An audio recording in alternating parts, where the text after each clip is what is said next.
Police निकटरे फेराद हेले माओवादी लाल corridor रे यौन शोषणर अभियोग पुरुष माओवादी लोलुप दृष्टिर शिकार होइछन्ति दुई जण महिला माओवादी मालकानगिर सीमांत छत्तीसगढ़ क्याडर दुई जण महिला एने लिखित भाव में जगदलपुर पुलिस निकटरे अभियोग करिसन्ति। छत्तीसगढ़ बारासुर एरिया कमिटीर मुख्य विलास और नासिक तांकु बारंबार बलात्कार करिथिबा अभियोग करिसन्ति।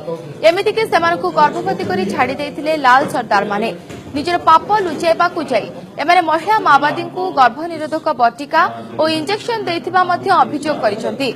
एने प्रतिवाद कले जीवनरू मारी देबार धमक दिया जाउतबा सेमाने अभियोग करिसन्ति।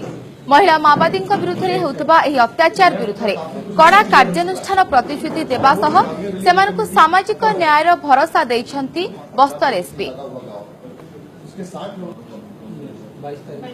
महिलाओं के बच्चे होने नहीं देती हैं, गोली खिलवाते हैं, सुजी लगवाते हैं, तो महिला का और पुरुष का एक बराबर क्या बोलते हैं जिंदगी एक बराबर रहना चाहते रखते थे बोल के बच्चे होने नहीं देते हैं। बच्चे होने से कहाँ घुमाएंगे, कहाँ बग पाएंगे, बच्चे तो लेके नहीं घूम पाएंगे। कितने लोगों के साथ करते हैं, मतलब हर किसी के साथ करते हैं, हर महिला के साथ? हाँ, हर महिला के साथ करते हैं। कुदूर एरिया कमेटी के एक महिला नक्सली सरेंडर की है, जिसने अभी तक जो जानकारी दी है कि वहाँ का जो नक्सली कमांडर है बिलास, वो इंजेक्शन उसको दे रहा था और जिसमें उसको गर्भ ना रहे और उसका शारीरिक शोषण वो करता था और इसके कारण जो है वो भाग के आई है हमारे पास में।